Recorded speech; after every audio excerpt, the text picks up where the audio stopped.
vamos a pasar a la última buena práctica de esta sesión. Después ya uniremos el café con la parte de los pósteres para que la gente tenga en cuenta esto. Os recordamos que es importante que al menos uno de los autores esté en donde está su póster para que pueda responder a preguntas, comentarios, para que la gente que lo visita pues obtenga más información que aquella que la que se expone allí.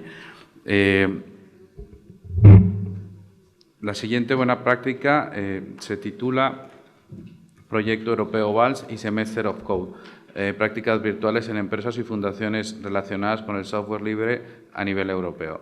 Es una buena práctica que proviene de la Universidad de Salamanca y del Consorcio Europeo de Universidades y Empresas. Sus autores son Francisco José García Peñalvo, que nos acompaña, es profesor de la Universidad de Salamanca y director del Grupo de Investigación en Interacción en e-Learning. Y el otro autor es Juan Cruz Benito, que es investigador del mismo grupo de investigación, y la presentación está a cargo del profesor García Peñalvo. Bienvenido y gracias, Fran. Bueno, pues en primer lugar, como no puede ser de otra manera, pues unirme al reconocimiento de la cátedra de este seminario y agradecer la posibilidad de estar aquí. Bueno, esta práctica, con este título tan grande, la vamos a llamar sencillamente VALS, así vamos acortando.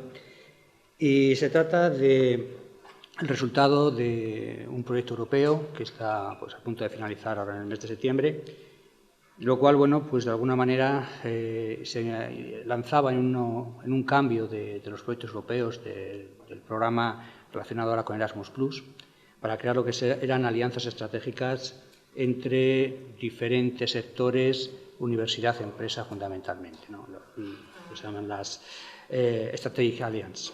Entonces, en este caso propusimos una idea que era cómo intentar atacar uno de los grandes problemas, que es la relación universidad-empresa, ¿no?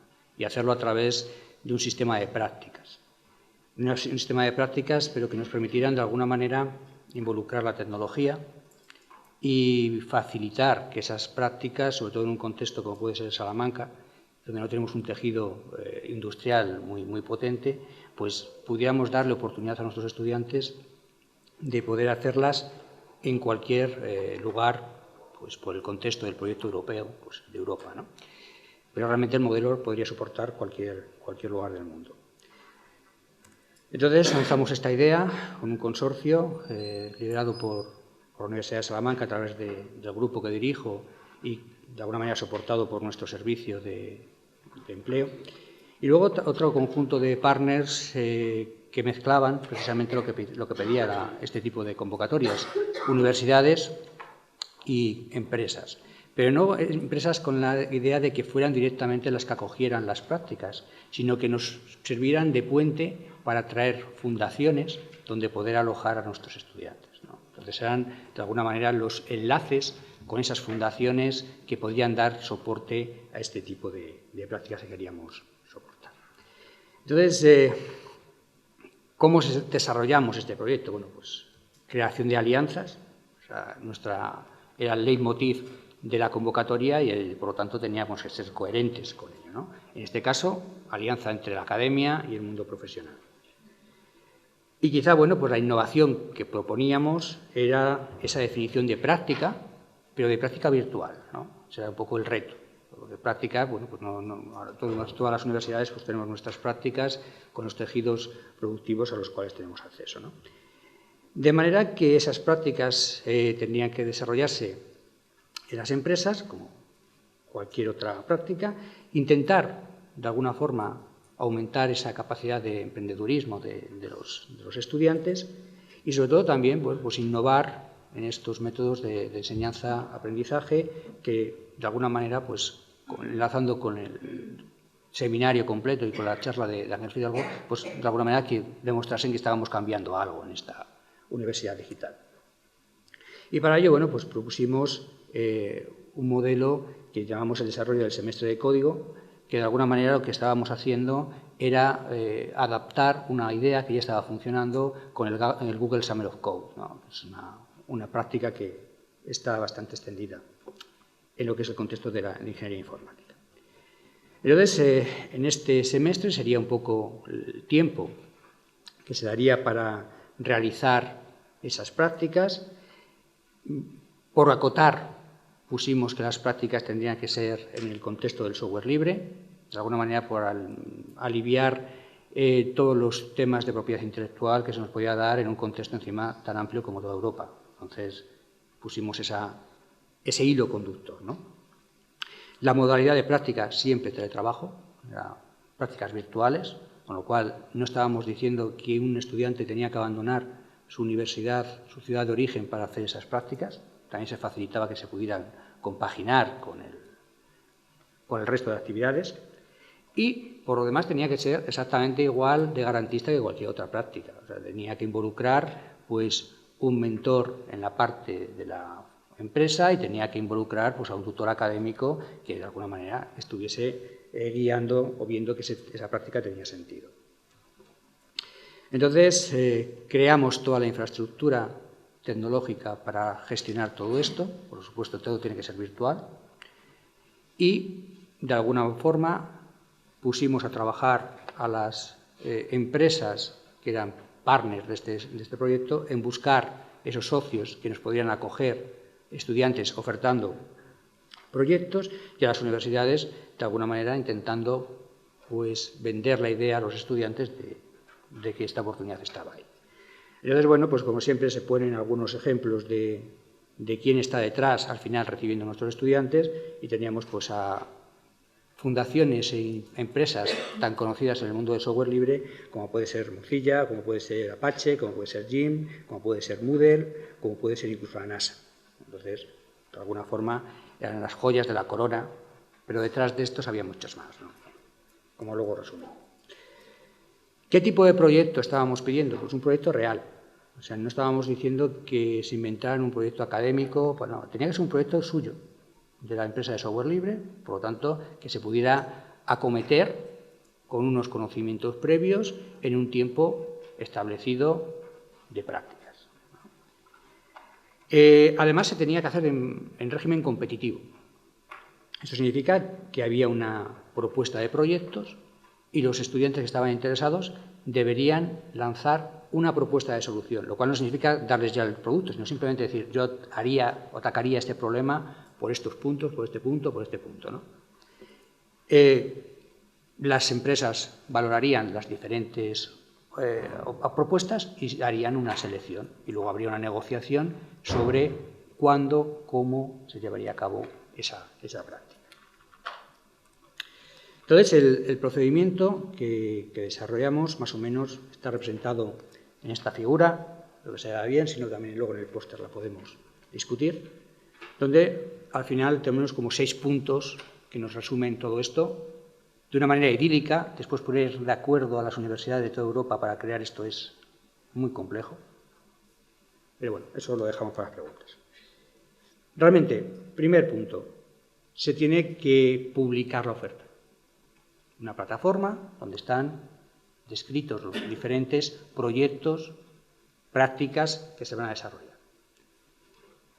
Se publicita con los estudiantes revisan, miran el grado de complejidad, porque podemos tener estudiantes de grado, estudiantes de máster, estudiantes de doctorado, que podrían estar interesados en poder, hay diferentes proyectos, y si alguno encuentran que sea de su interés, pues buscan un tutor académico y preparan esa idea de solución.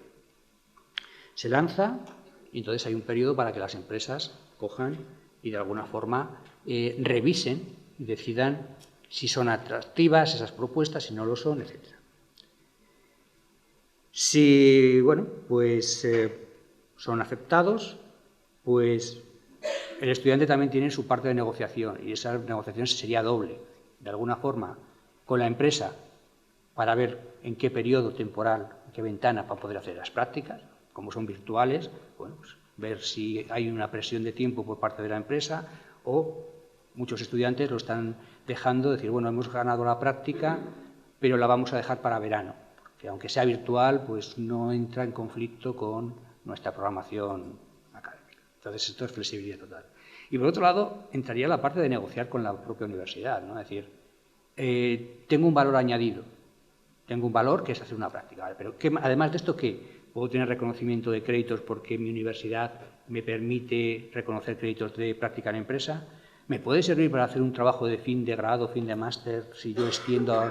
Bueno, pues eso depende mucho de cada universidad, depende mucho de las personas, pero hay una facilidad para ello, ¿no? Una vez que ya todo está claro, desarrollarían su práctica y al final, como es una práctica de software libre, código abierto, la práctica tiene que revertir en la propia plataforma para que sea, de alguna manera, accesible a toda la comunidad, ¿no? Entonces, más o menos esto resume el proyecto, sobre todo lo que es el proceso. ¿Por qué participar? Bueno, pues a un estudiante se lo puedes vender siempre desde el punto de vista de qué le ofreces, ¿no? Entonces le puedes ofrecer, porque puede cubrir sus prácticas obligatorias o no, porque puede facilitarle una orientación al trabajo fin de máster, fin de grado. ¿Por qué no? Porque es un escaparate para su futuro profesional, bien en la misma empresa que lo está contratando o bien para otras. Yo les comentaba que tener una práctica realizada, por ejemplo, en Mozilla, como tenemos algunos de los estudiantes de la Universidad de Salamanca, pues eso va a quedar siempre en tu currículum, ¿no? Entonces, está muy bien hacer una práctica en empresa Pepe, pero entre empresa Pepe y Mozilla, pues bueno, en un sector como pueden ser las ingenierías, pues es llamativo.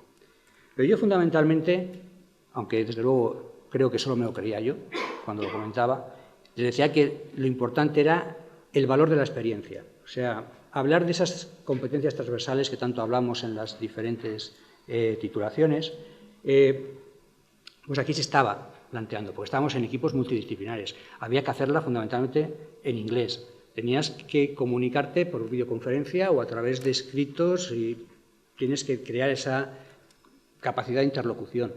Tienes que introducirte en un proyecto que es real, con lo cual tienes que trabajar con unas restricciones, con una gestión de proyectos, con equipos muchas veces que son multidisciplinares. Entonces, realmente yo creo que eso era lo más interesante del proyecto. Como digo, creo que solo me lo creía yo, ¿no? Bueno, aquí un par de pantallazos para que veáis un poco, pues está la plataforma donde aparecen los diferentes perfiles. Puede entrar un perfil de estudiante, un perfil de mentor, un perfil de empresa, cada uno para hacer su parte del proceso, ¿no? Si yo entro como estudiante, podría hacer una revisión de los proyectos, tengo qué empresa, qué tipo, si está abierto, si está cerrado, si ya hay propuestas que se han lanzado. Si voy a una, pues veo perfectamente una descripción somera de lo que se me está pidiendo, etcétera, para que yo pueda subirla. Entonces, bueno, estamos cerrando ya lo que es este modo de prueba de concepto que se hace siempre con los proyectos europeos. Hemos tenido una participación de 12 universidades, 67 compañías y fundaciones, y se han llegado a proponer hasta 300 proyectos diferentes de muy diferente grado, ¿no? Ya tenemos, bueno, pues 35 propuestas, 18 ya están en fase de desarrollo, o sea, ya están lanzados, y hay muchas, y el resto que están esperando, bueno, como comentaba, sobre todo para utilizar las vacaciones de verano para hacerlo. Entonces, bueno, como conclusiones de la experiencia, yo creo que es una iniciativa, primero, de innovación en abierto, con un enfoque de win-to-win, donde realmente tienen que ganar todas las partes, ¿no? Los estudiantes, la universidad, las fundaciones y, en general, la sociedad, ¿no? Fundamentalmente los estudiantes, porque es una experiencia profesional, tiene que haber unos contactos con la industria, es una experiencia profesional, que, además, en un contexto internacional, pues, yo creo que tenemos que plantear, y luego, bueno, pues tiene su reconocimiento académico en su historial, ¿no? Para la empresa, pues yo creo que tiene un acceso directo al talento, se hacen alianzas de conocimiento con la universidad y siempre esa posibilidad de transferencia entre los dos agentes. Para la universidad, pues yo creo que es un nuevo método docente de evaluación, donde se hacen nuevas alianzas con ese tejido productivo. Podemos importar prácticas de éxito también a la universidad. Y realmente lo más interesante, le estamos dando una oportunidad a los estudiantes desde el principio, de decir, aquí tienes unas prácticas que son reales, en un contexto internacional y que te pueden abrir realmente la mente. Y al final, yo curioso, creí que había hecho un proyecto de tecnología, pero cuando fui al kick-off me di cuenta que no me habían seleccionado por ser un proyecto de tecnología, me habían seleccionado por ser un proyecto de sociedad. Y me lo explicaban en 2 palabras, es decir, crisis, oportunidad para los estudiantes de entrar en un contexto internacional sin moverse de su casa, con lo cual es barato y por tanto interesa. Entonces, reducimos esos gaps entre universidad y empresa, buscamos tener mejores profesionales, pero además ahondamos en esto. Un minuto menos, ¿eh?